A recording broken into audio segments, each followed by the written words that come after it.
All right, guys, bang, bang. It's lunch money time. While she's trying to get rich, the rest of us just trying to get our lunch money right. I'm here with Polina. She's got like a sailor outfit on, or criminal, whatever this is. No. Sailor outfit? Yeah. All right, just steering away the ship. No problem. Don't forget that BlockFi is now a sponsor of Lunch Money. If I ask you guys what they do, you probably already know. But go earn 8.6% interest, up to 8.6% APY in an interest-bearing account. No brainer. Go to BlockFi.com/pomp. BlockFi.com/pomp. Or you can go in the description, just click the link. It's crazy. That's how it works. Just go click the link and you can earn 8.6% APY in an interest-bearing account at BlockFi. I'm an investor. I sit on the board. I'm a happy user, and you'll be a happy user too if you use the product. How fast can you say this? Pretty fast. I don't have time for FaceTime. Somebody's FaceTiming me right now. I don't have time for this. Go ahead. I'm ready. Okay. Now I think we're just going to look at this the whole time. All right. Go ahead. I'm waiting. So today is election day. The world is buzzing. Is it? Yeah. Doesn't matter who wins. It doesn't matter who wins. You should see my Twitter timeline. Normally I have it curated where I don't see all the political crap, but now it's like a lot. Doesn't matter. It does not matter who the president is. You responsible for you. That's it. Sure, maybe they can make it a little bit easier, a little bit harder, but at the end of the day, it's on you. As we're talking, Wall Street rally gains steam. The Dow rises more than 550 points on election day. Does this have anything to do with the election, who they think the president might be? Should I make a prediction? Yeah, I think I have the same prediction. I don't know if people are going to like this or not. As you all know, I'm an independent. So am I. That's why we get along. Every election, I look at the candidates, what their policies are, etc. I don't care about party lines. I don't care about any about that stuff. It's all stupid. But my prediction for who is going to win in 2020 is Donald Trump's going to stay in office. And I actually think it's going to not be nearly as close as people think. I could be wrong. I understand what the polls are saying. But I think that one of the most eye-opening experiences for me over the last 6, 7, 8 months is talking to my friends and visiting a number of places that are not in New York, San Francisco, LA, etc. Real America. We went to Florida. We went to North Carolina. We went to Texas. Those places are very, very different. The energy there, the way that they view the government, the way that they view politicians, it's just very contradicting to the content that's on Twitter and things like that. To me, it's interesting because every year we talk about this. Every election year we talk about how everybody's always in a bubble and you don't think about what the rest of America feels and how they view the world.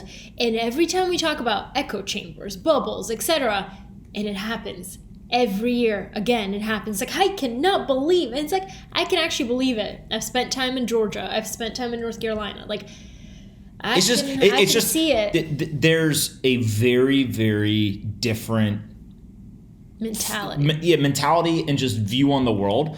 And the thing that shocked me, this was absolutely shocking to me. I showed Polina this. Donald Trump held a rally in Butler, Pennsylvania the other night. On Saturday night, on Halloween night, in the freezing cold.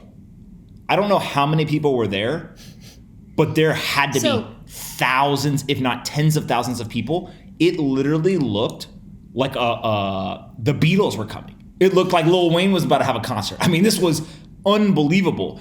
And that doesn't speak whatsoever to policies, positions, success, not success, anything. It's just that is a big contradiction to what the polls are saying. And so I can't explain it. I don't know why. There's just the feeling I get is that that's what's going to happen. Tomorrow we will talk. Well, actually, we might not know by tomorrow, right? Really? Well, another thing that's important to remember is we watched a documentary on... Endless Election. It's on YouTube. It's free if you want to see it. It was all about George Bush and Al Gore. And people forget that there was no decision made on election night that in the 2000 election. And so like Al Gore was literally walking out on stage to concede, and they had to stop him and be like, no, there will be no concession speech because you haven't actually lost yet. And so that took like 30 days or something. Did it? It was very long. There was hearings in the Supreme Court, all stuff.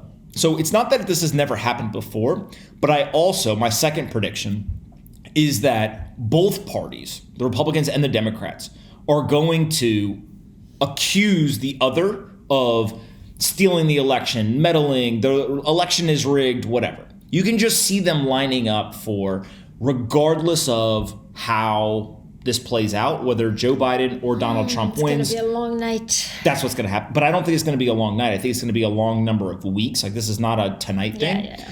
And the reason why I bring that up is because it's becoming apparent we have to change the way that the system works in order to better reflect the will of the people.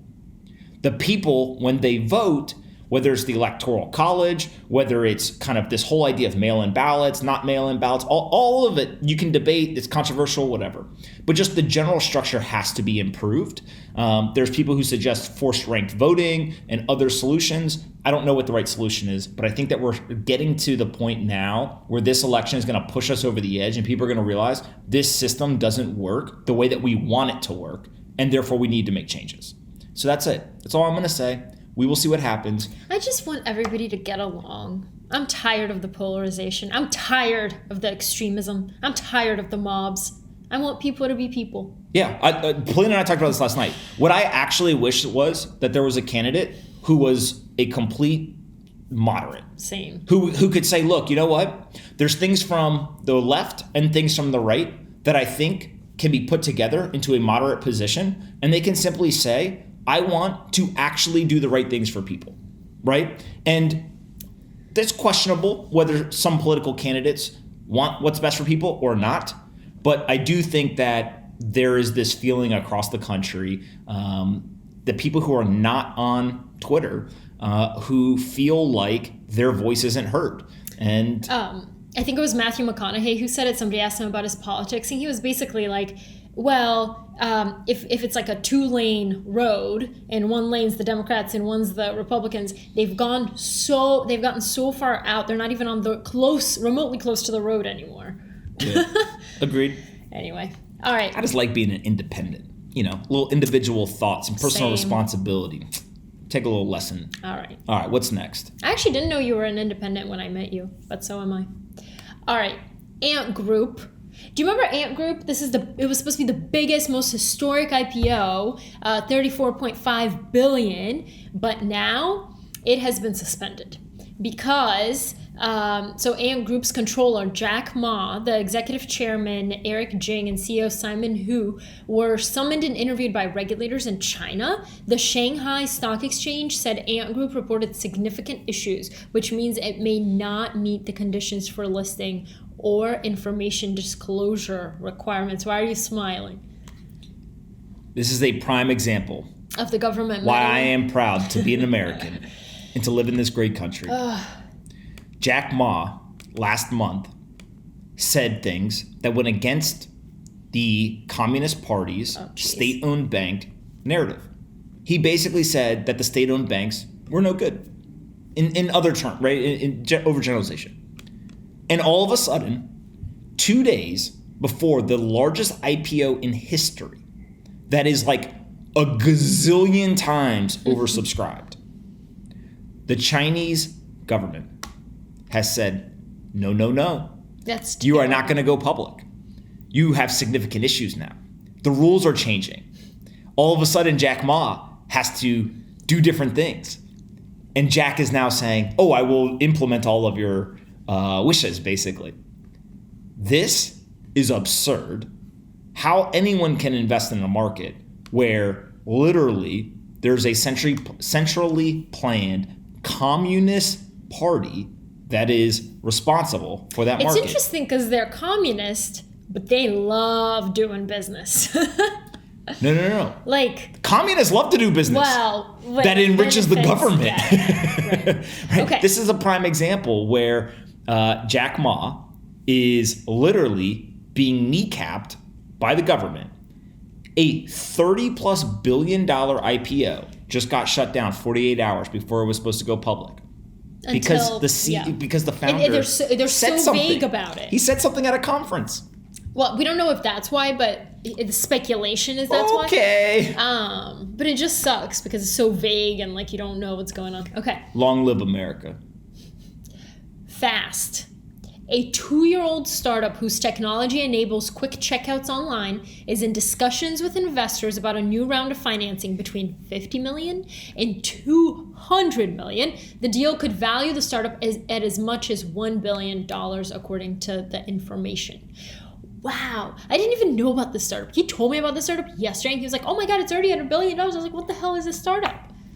Well, they're 2 years old. They raised a $2.5 million seed fund. Then they raised, I think it was $20 million on a $200 million post money, right? 180 pre, 200 post.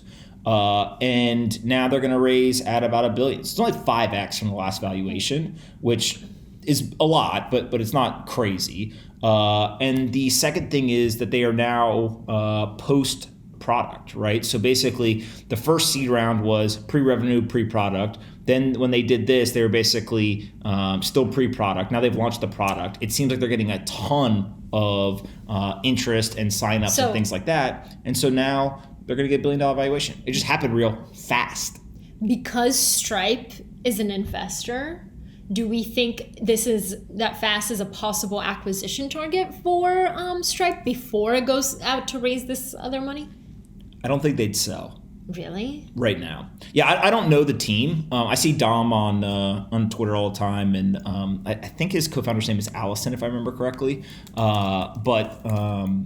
It's just very obvious. Look, they're doing everything the right way. They're building products. They're hiring a lot of really talented people I know, people I don't know. And they are also really kind of building momentum around their story and getting people excited about it and, wearing their hoodies and doing all the things that, well, it sounds dumb, but what you end up doing is you end up building this belief that like we are going to be the winner, right? When people have that in their mind, it's easier to raise money, to hire people, etc. I always get suspicious when a company like Stripe is an investor.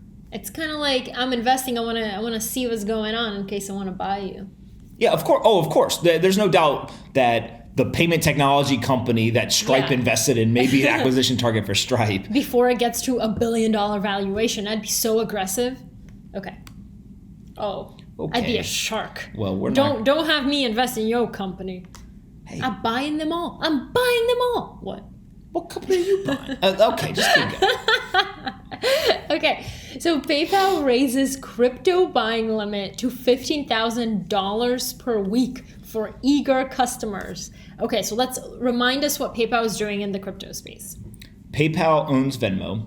And there's obviously the PayPal product.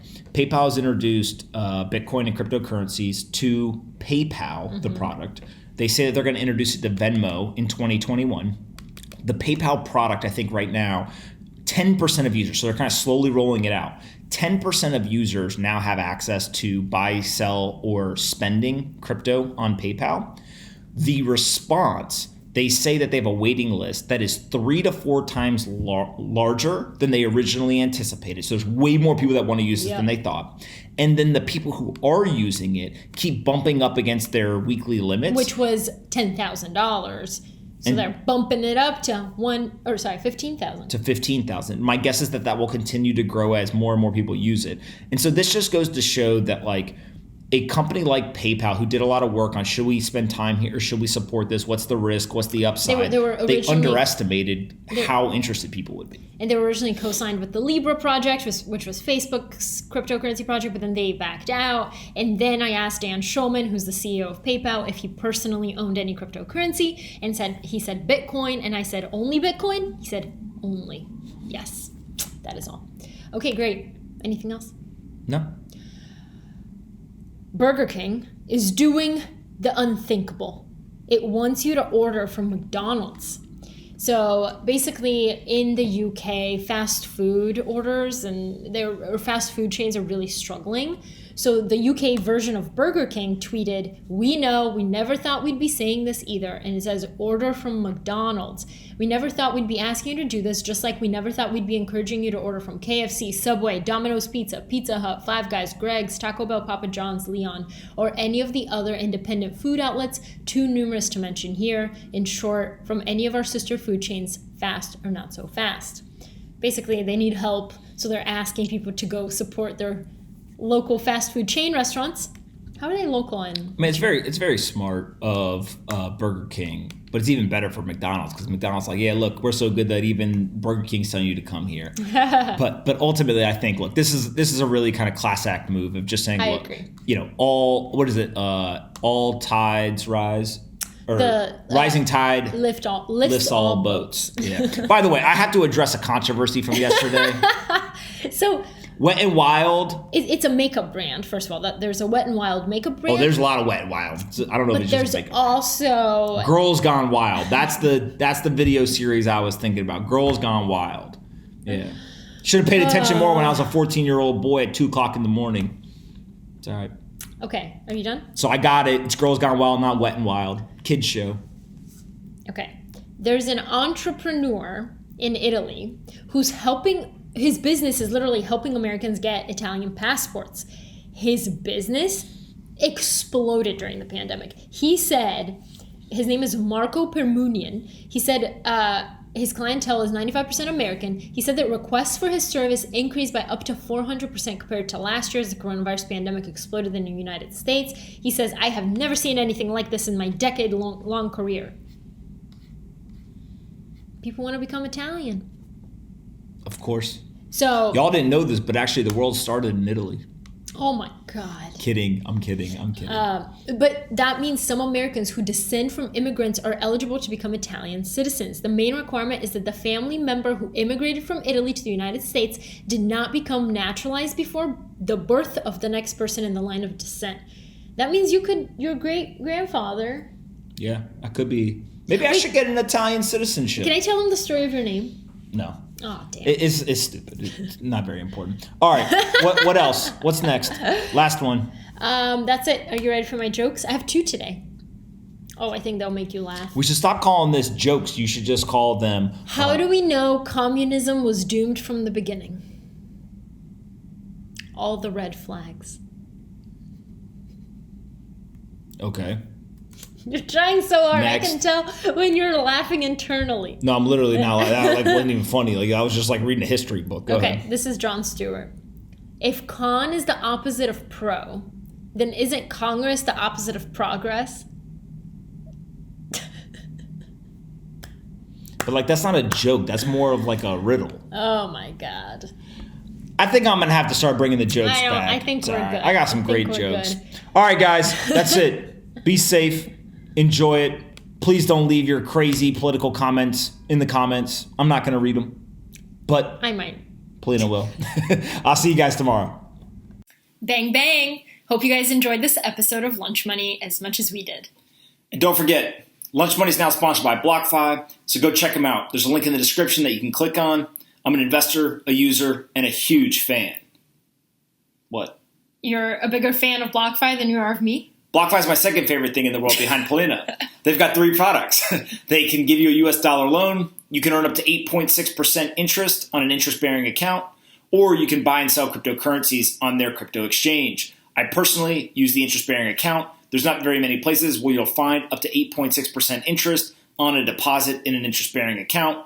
Go do your own research. There's risk associated, but 8.6% is pretty compelling. So click on the link in the description. Say thanks to the folks at BlockFi. Subscribe to our channel.